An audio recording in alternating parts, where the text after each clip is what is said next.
Graça e paz, abençoados. Voltando aqui, as duas serpentes da criação, parte 2. Vamos prosseguir aqui com este assunto. Então, como o irmão Paulo estava falando, eu parei na minha fala, mostrando para vocês que, assim como foi lá no deserto, na rebelião do deserto, o povo rebelde, o povo que se rebelou contra Deus e contra Moisés, então ali eles receberam picadas de serpente. Serpente, chamada serpente ardente. Por que ardente? Porque a sua mordida, a sua picada, ela ardia, significando dizer que o seu veneno tinha uma atuação rápida. Então por isso que foram chamados de serpente ardente, porque a sua morte era rápida. Então o veneno era rápido em agir. Por isso que ardia. Então, o povo estava morrendo, e para que o povo não morresse, aquele povo rebelde todo, então eles clamaram a Moisés e a Deus, pedindo que tirasse deles, pediram perdão a Moisés e tirasse aquele mal deles. Então, Deus instruiu Moisés a fazer uma serpente sobre uma haste de metal, ou uma serpente sobre uma haste de madeira, uma serpente de bronze sobre uma haste de madeira, representando, fazendo sombra naquilo que o filho iria fazer. Essa serpente, ela demonstrava a própria imagem do filho. O irmão Paulo já ensinou erroneamente, mostrando que essa serpente era o estado de condenação. Em parte, nós temos que compreender que essa serpente não representava condenação. Então, eu retiro a minha fala, eu venho corrigir. Agora, com iluminação nos olhos, muito mais além, venho corrigir a minha fala e mostrar para vocês que essa serpente demonstrava o corpo de Cristo, os desejos de Cristo, e que, diferente da serpente do povo rebelde, do povo de Adão até o madeiro, que trazia uma serpente neles, ou desejos carnais, a serpente, como já ensinei aqui, a serpente ela demonstrava os desejos do homem. Ela nunca foi descrita como carne do homem. Aos que ensinam que serpente é a carne do homem, estão errando. Por quê?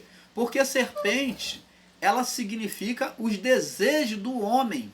Quando Moisés escreveu ali a serpente no diálogo com Eva, estava demonstrando o pensamento que nasceu em Eva e tornou-se um desejo que foi aplicado pelo seu coração.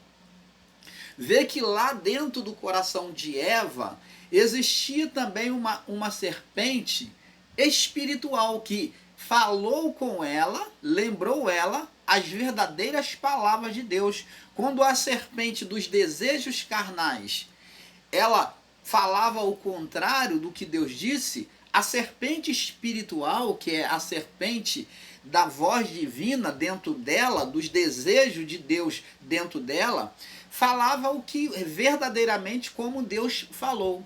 E ela falou consigo mesmo, falando assim: não, Deus disse que de todas as árvores nós podemos comer, mas somente da que está no meio do jardim é que ele fez proibição. Mas a serpente dos desejos de Eva, que tendeu para a carne, elas falou: não, Deus sabe que no dia que comerdes sereis como ele, conhecedor do bem e do mal, quis ser como Deus. Então, abençoado, serpente significa desejos. Então agora, irmão Paulo, explica direito. Existe duas serpentes. Nós estamos falando aqui, na criação, existiu duas serpentes e existe duas serpentes em nós. A serpente para os desejos da alma, que os desejos, essa serpente está apontada para a alma, para os desejos da carne. Essa serpente, ela está na alma do homem. Essa serpente que tende para a carne. E a serpente que tende para o espírito está o quê? É o espírito do homem. Então, o espírito do homem, ele sempre vai ouvir a Deus, é que leva o homem à comunhão com Deus, a conhecer a Deus, a ter desejo de conhecer a Deus. Quando a pessoa é incrédula, nós vemos pessoas aí no tráfico, no bandidismo, né, nas orgias, mas essa pessoa, por mais maligna que ela seja, quando ela ouve um hino, uma canção que louva a Deus, ela se sensibiliza, ela se quebranta no seu coração. Você vê aí pessoas no tráfico, mas que gostam do louvor, que amam ouvir louvor a Deus. Por quê? Porque isso é o sedentarismo, o desejo espiritual da natureza do Espírito. Isso é o Espírito de Deus desejando, levando a alma dela, sente sede daquilo que tem dentro dela, o Espírito de Deus, dos desejos para Deus. Em determinado momento, por mais carnal que a pessoa seja, ela vai ter desejo de Deus, vai se voltar para o Espírito. Lembra que Paulo disse lá, porque o Espírito milita contra a carne, os desejos da carne, e a carne milita contra o Espírito. Então, porque a carne milita para, porque a carne luta contra o Espírito e o Espírito luta contra a carne. Porque os dois são inimigos opostos entre si, para que não façais qual seja o vosso querer. Então, lembra de que Jesus, ele foi evangelizar na cidade antes de ir lá fazer a ressurreição de Lázaro, e ele foi pregar em Samaria. Então Jesus, ele foi evangelizar, e os discípulos falaram, o seu amigo Lázaro já está morto, já está passado dias.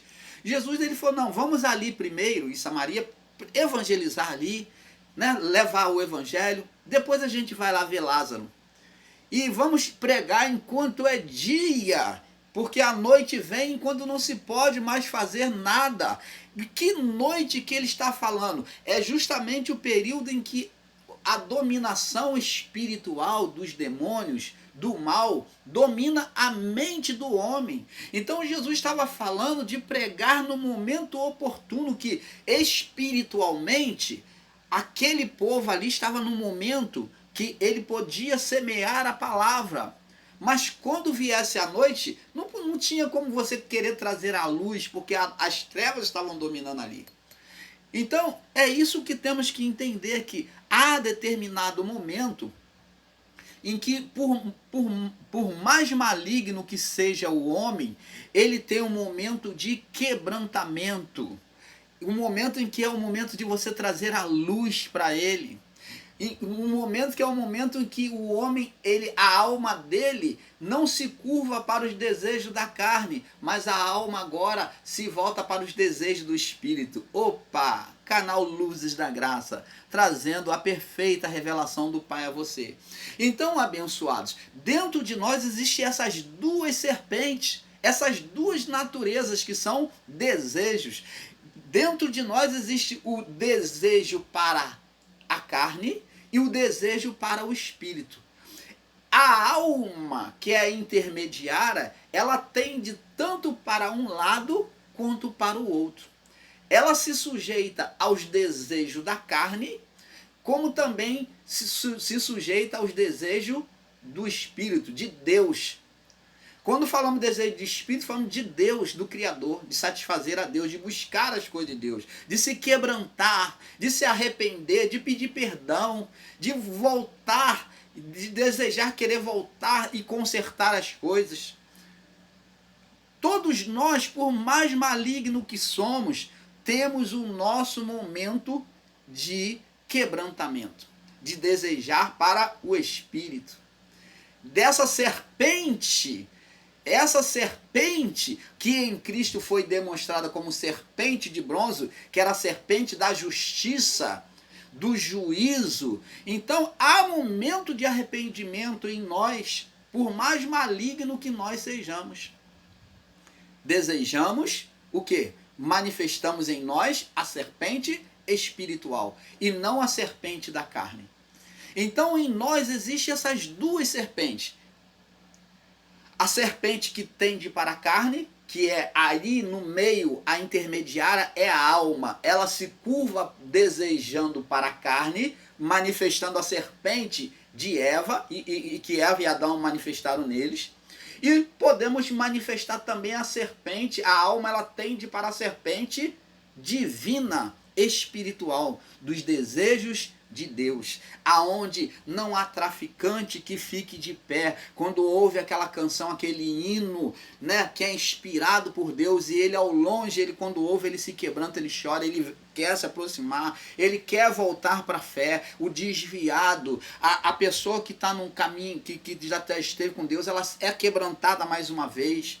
A pessoa que está vivendo errada, que viveu matando, roubando, fazendo tanto males, que era adúltero, e ela agora em si mesma, não precisa nem ninguém falar com ela. Muitas das vezes não precisa vir uma pessoa evangelizar ela, mas ela é quebrantada no louvor, ela é quebrantada em um acontecimento, numa perda que ela teve. O Espírito Santo ali fala. Lembra que Jesus disse, porque o Espírito Santo, quando ele vier, ele convencerá, ele, independente se o homem vai evangelizar ou não, se vai agir ou não, se vai fazer ou não, não precisa.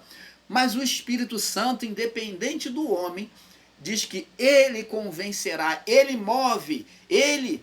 pelo espírito humano, ele tem essa autoridade. O espírito humano é o lugar dele, é a morada dele. Então ele pode, então ele vem e ele convencerá o mundo do pecado, da justiça e do juízo. Ele traz o arrependimento à nossa vida.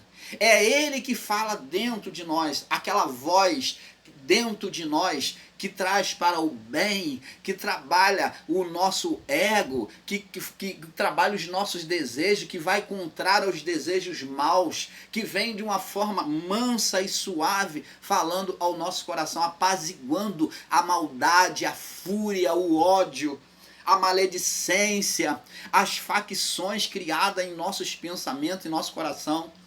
É o Espírito Santo que age por meio do espírito, da serpente espiritual em nós. Olha, abençoado, os gregos, diferente dos judeus, os judeus eles agiam por sinal, como Paulo mesmo descreveu. Os judeus, eles pedem sinais, eles querem fé, eles buscam ter fé. Os judeus, eles querem sinais. Mas os gregos, eles buscaram sempre o conhecimento.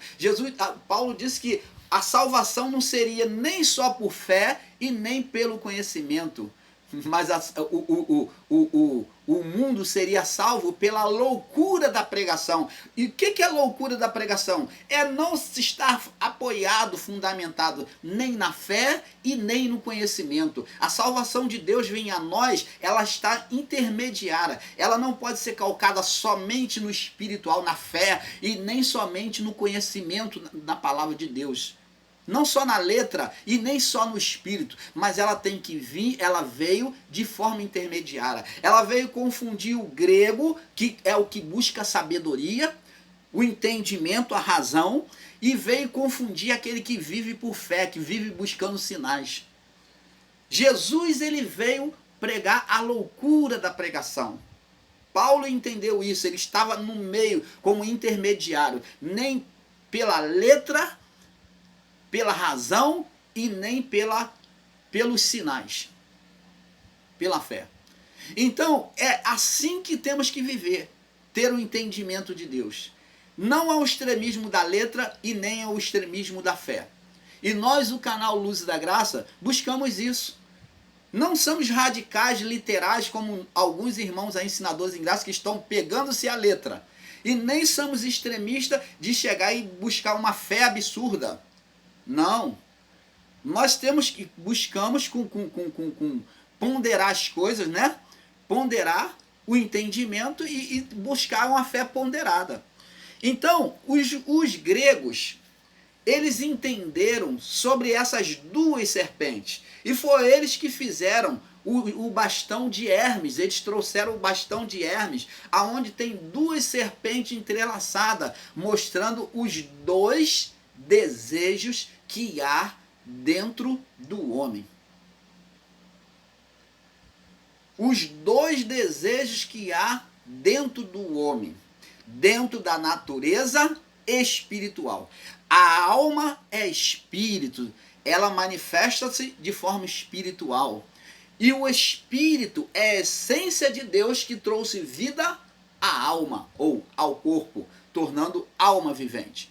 O Espírito é a parte divina, é a essência divina em nós, que dá vida, que deu vida e que dá vida a todo homem e a toda a criação. Então, abençoados, essas duas serpentes, uma representava o desejo para a carne. O grego, povo de sabedoria, de muita sabedoria, eu louvo a Deus.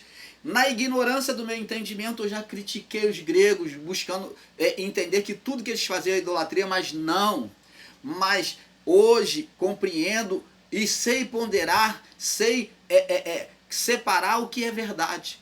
Então as serpentes de Hermes, elas entrelaçadas, demonstra os dois estados, as duas naturezas espiritual do homem. Uma tendendo para os desejos da carne e outra tendendo, a outra serpente tendendo para os desejos do espírito. Vê que essas serpentes, elas estão entrelaçadas, elas não são separadas. Elas estão juntas, fizeram entrelaçada, mostrando alma e espírito, que são inseparáveis. Que só Deus pode separar. Então está ali sobre a haste de metal.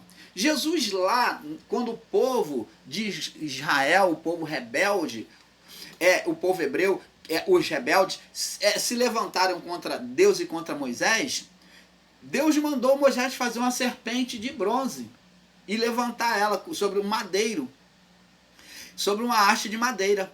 Esse madeiro representava o madeiro que Jesus ia passar. E quem é essa serpente de bronze? Olha que o bronze, ele faz a representação de justiça e juízo, sofrimento. Então mostrando que o filho iria sofrer no madeiro, iria estar cravado no madeiro, e que o juízo ia cair sobre aquele que é perfeito. Porque se a serpente de Jesus, de bronze, ela fosse como imperfeita, como a serpente levantada pelo povo hebreu rebelde, então de nada adiantava. Ela tinha uma diferença, ela era serpente de bronze, ela era serpente perfeita, aceita para cair sobre ele o juízo de Isaías 53. Porque ele foi oprimido, foi rejeitado. O castigo todo caiu sobre ele. O castigo que nos traz a paz estava sobre ele. Pelas suas pisaduras, pelo seu sofrimento que ele sofreu, é que nós fomos sarados. Então ele foi a representação da serpente espiritual, dos desejos santos, dos desejos de Deus, para cumprir os desejos de Deus, os propósitos divinos. Então, duas serpentes. Então está mostrando que dentro dele, Jesus sempre manifestou a serpente de bronze, a serpente espiritual nele, e não a serpente da carne.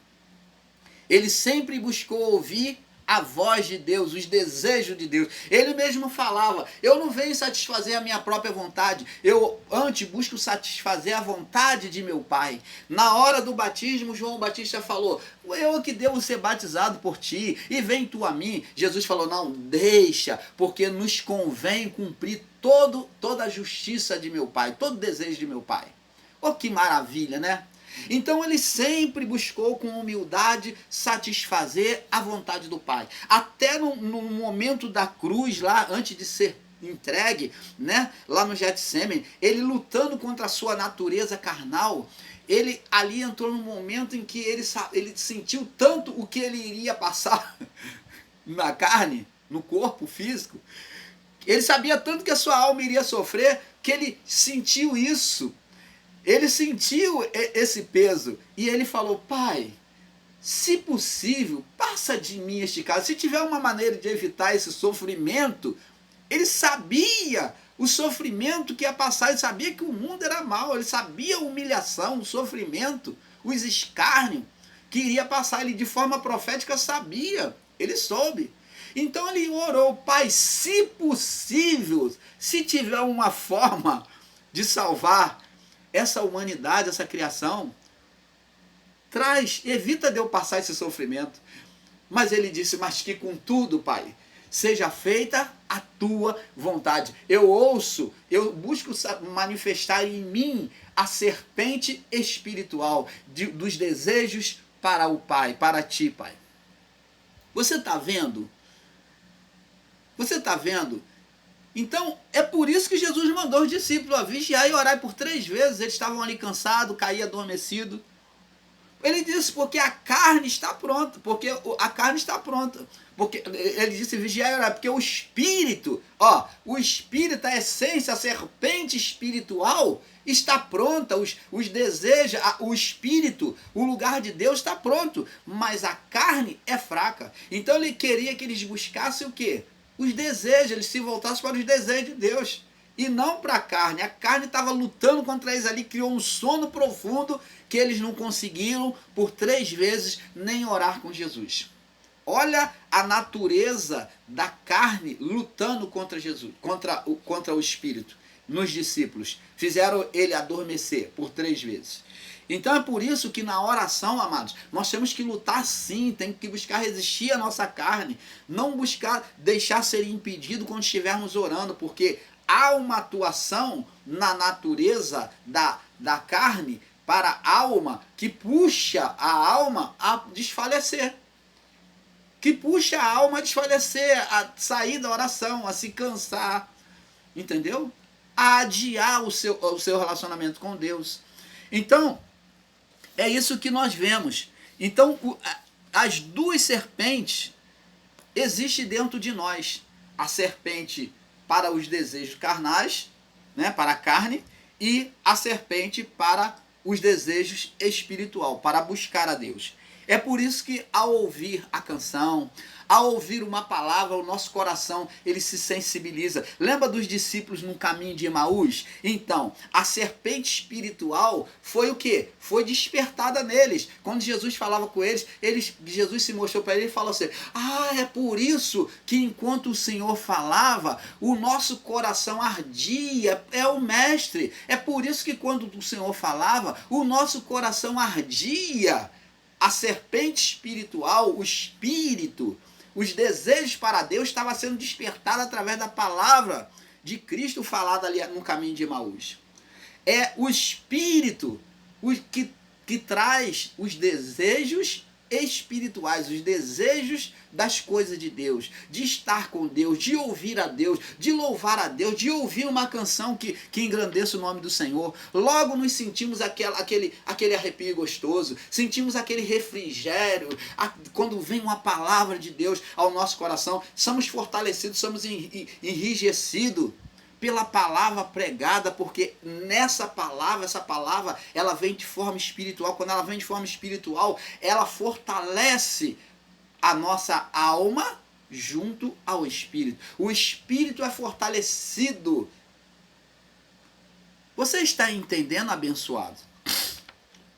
O espírito se move dentro de nós. O espírito humano, ele começa a se mover, ele começa a ter vida.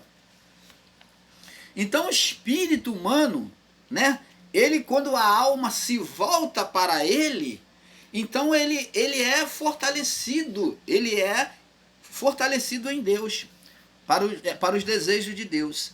Então veja Jesus faz a representação nele da serpente física. Vamos lá no livro de João, capítulo 3, né? Jesus já falou sobre o acontecimento do deserto, ele repete aqui, João 3, 14. E como Moisés, vamos ler do verso 13. Ora, ninguém subiu ao céu, senão o que desceu do céu, o Filho do homem que está no céu. E como Moisés levantou a serpente no deserto, falando lá daquele período da rebelião, assim importa que o Filho do homem seja levantado. Ora, se a serpente, como ensina os nossos irmãos literais aí, ensinadores em graça, e de canais grandes, hein? Estão ensinando, dizendo que serpente é a carne do homem, então eles estão dizendo que essa serpente aqui, Jesus está se colocando como uma serpente. Então eles estão comparando que ali, o Filho do homem, essa serpente aqui, seria a carne de Jesus? Não. Essa serpente aqui está falando dos desejos para o espírito, dos desejos para a vontade de Deus. Ele não está falando de corpo físico, porque se for assim, Deus podia pegar qualquer outro homem e crucificado. Tantos outros, teve 2 que foi crucificado lá do lado de Jesus, um à direita, outro à esquerda. Como é que então precisou Jesus estar ali no meio? Por que então, já que a serpente é a carne do homem, se a carne tinha que ser levantada, por que aqueles 2 não substituíram Jesus? Foi necessário Jesus estar ali no meio deles.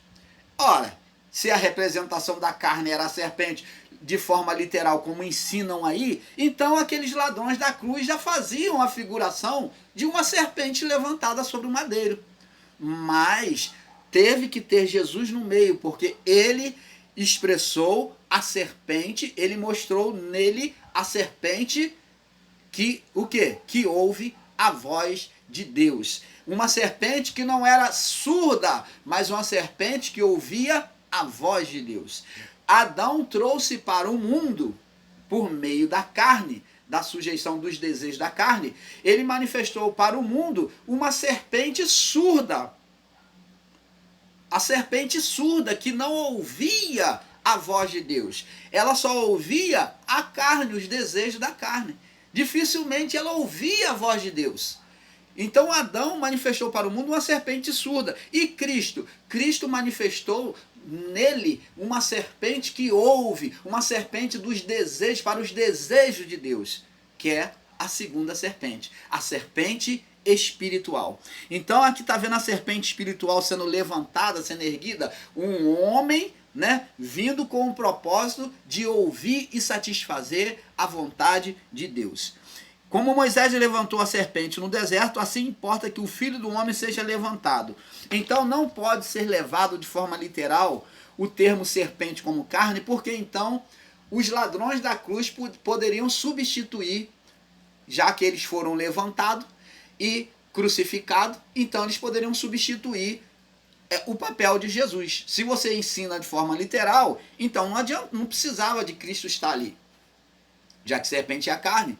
E olha que esses ladrões, eles eram malfeitores. Olha só, uma carne, aqui ó, diferença, ó, uma carne, uma serpente do lado direito, outra serpente do lado esquerdo, mas as duas eram serpentes carnais. Serpente que manifestou-se para o desejo da carne. Mas a do meio foi a serpente que manifestou para os desejos do espírito. Você está entendendo, amado?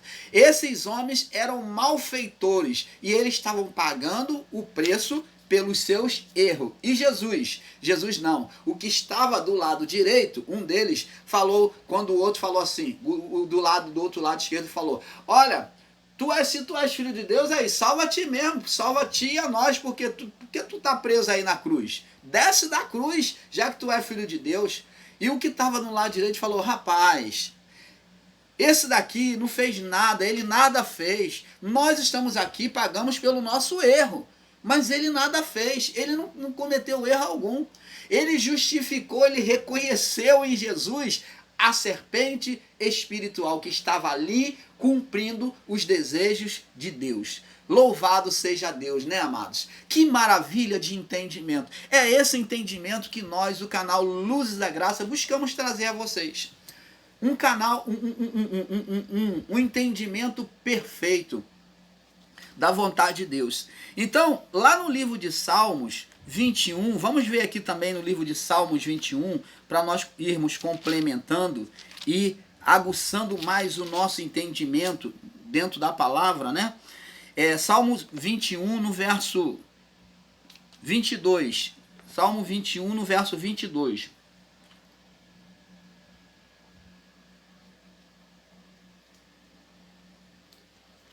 Deixa eu ver aqui, será que é isso mesmo? Salmo 21, eu creio que eu marquei a referência errada, como sempre, né? Acho que é Salmo 22, verso...